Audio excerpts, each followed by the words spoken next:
Hey guys, I am SquishyTheTitan. Welcome to part 10 of Amnesia, Key to Freedom. In the last video, I lost my lantern. See, it's gone, along with all of the oil that I had actually been pretty good with. And anyway, I saw that black ghosty dude thing, and it started creeping up behind me every time I turned my back. Gotta adjust this once again. I don't know why, I was just centered. But anyway, yeah. It was not a very happy fun time. So anyway. And then we came down here in this slendery looking place. And it gave us a warning. Do not enter the cemetery at night unless you have a lantern or other sources of light. Great. I do not have one. So let's just kind of go on in and fuck the rules. This is pleasant, actually. Never mind. Very never mind. Okay. There's light. Get up to the light. Oh shit, they're getting louder.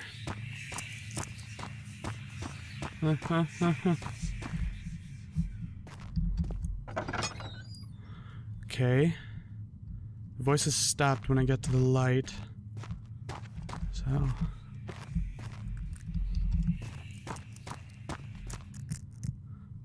Alright. Reset all that. Oh, goody. Hands are pounding, head is pounding, hands are shaking. Hold on. There's an eagle statue.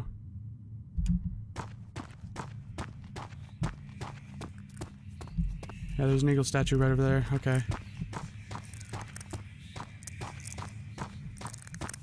Oh god, I hate that, like, clicking noise when you start going insane. It's like... Because it just trips me out that it's the sound of his teeth grinding. Like, that's just disconcerting. I'm gonna go check over here real quick.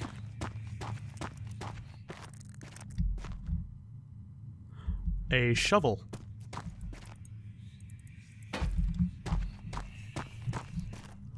Alright, this is actually really cool how he added that the voices, you know, they start when the light goes away, and when you're in darkness. That's pretty... It's pretty unique, actually. I don't think I've seen that in many custom stories where, like... Because I presume, or I assume that if you stay in the dark too long, that the actual darkness will kill you. Hello. I'm going to check around here.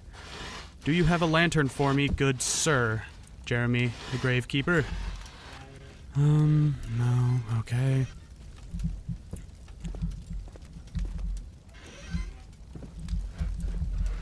It is unusually colorful here. Like, I don't know if that's just me, or... Like, if that's the way I have the, whatchamacallit, the monitors set up. If I need to change that up, or if it's... Like, the actual... If it's the custom story. Thought I just saw, like, bug. Like a fly. Anyway, let's pick up this one first.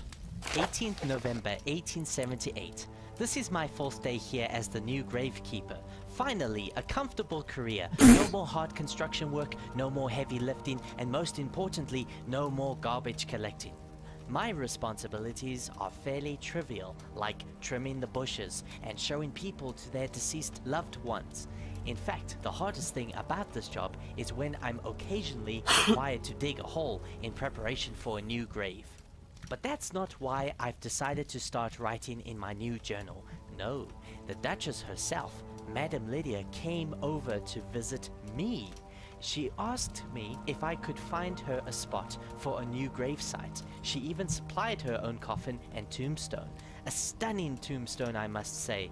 A well-crafted cross with a brilliant carving of an eagle. I asked her who it was for, but she said it was for no one. After I have helped her with finding a suitable location and her men have placed the tombstone and buried the coffin, she just left. That's it. Went back into her mansion.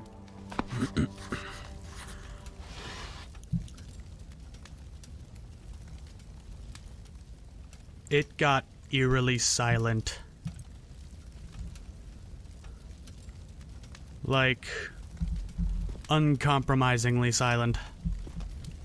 Crap. Comfortable career? Comfortable. Really, that's the word you would use of being a gravekeeper. Comfortable. You got some fucked up marbles in that head. 26 November 1878. Boy, do I have an interesting story to tell. Oh, I bet. This morning, a couple of men brought in a body of Harold Donnelly. I was told A that body, he, not would the you body? Does he believe have it, multiple? was found in the attic, right above Madame Lydia's bedroom. They found him all tied up in rope, whilst hanging upside down. Apparently, the reason why the body was found in the first place was because Lydia herself complained about a stench in her room. I also heard another rumor that she used to keep rope next to her bed, that she used for outdoor activity and games. But one day, she couldn't find her beloved rope. But now, here it is, wrapped around the constricted body of Harold. Is there a murderer in our midst? Well, I'm now left to clean up the mess. Unfortunately, Harold's family couldn't afford a coffin or a tombstone. But you know what? I'm going to be a good Samaritan this time.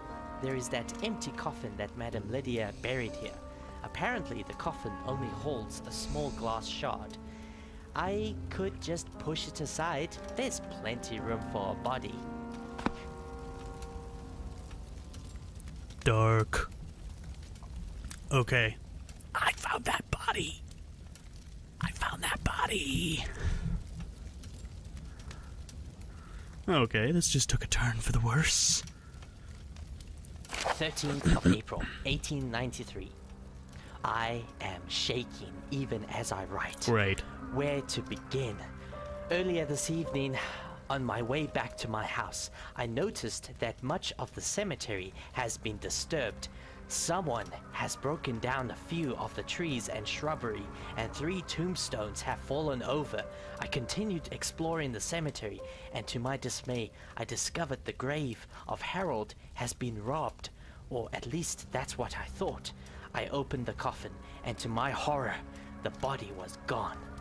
The glass shard was still in it, though. I noticed some tracks leading out of the cemetery. It seemed to be headed towards Ashbury Manor. I decided to follow them, and when I approached the river, I saw the decomposed body of Harold limping towards the mansion. It was hideous and frightening, so much so that I froze and just stood there like a petrified coward. It was foolish of me, but fortunately the beast disappeared and I ran back to the cemetery. This grave was tainted, but I was too afraid to do anything about it. I decided to close the coffin and bury it again. Okay. That's just peachy. Great. When am I gonna have to deal with that?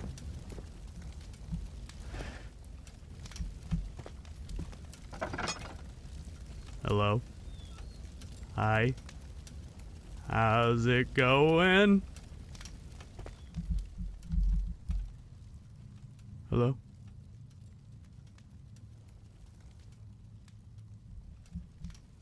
Okay.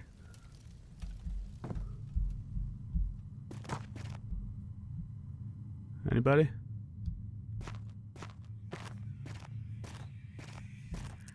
Yo, shut up. I will jack slap you. Okay, I'm not digging that grave.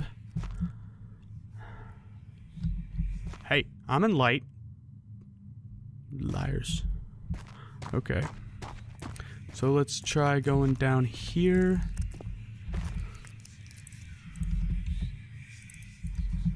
Alright, I'm guessing the grave that I need to dig up, I'm assuming I have to dig up a grave at least.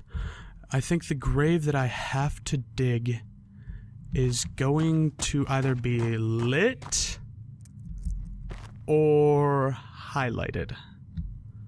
I'm not sure though.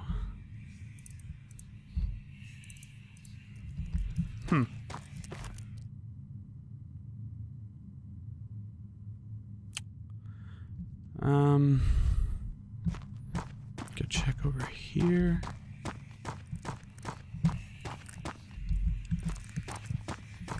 I think I at least have the safety of a puzzle.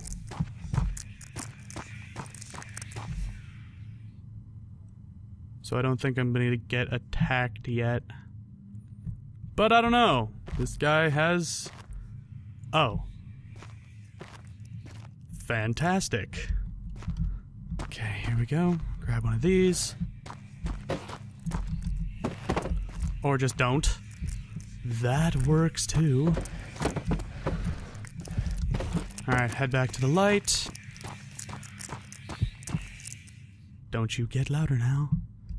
Alright, anyway, let's get this over here. Alright, it sets into place, so that's nice.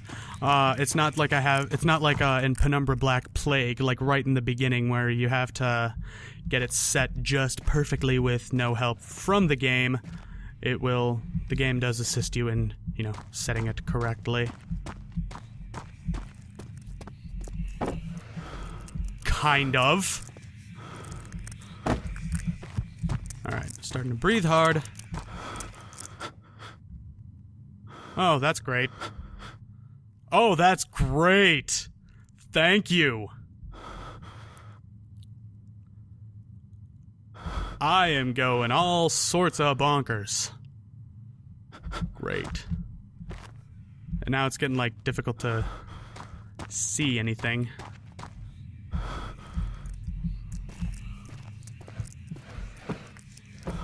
Do I just need the one? Apparently I only need the one. Okay. Okay, that's not okay. That's not cool.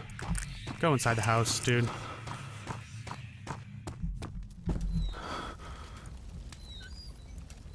Alright. So I guess this is just kind of a story episode.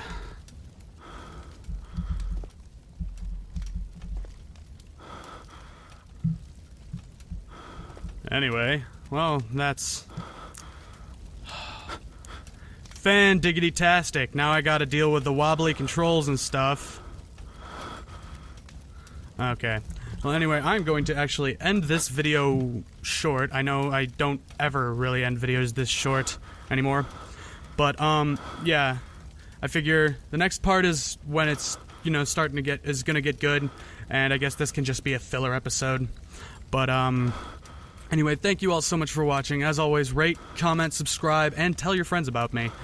I'm SquishyTheTitan, and I will see you in part 11 of Amnesia: A Key to Freedom. Calm down, guy. Bye-bye.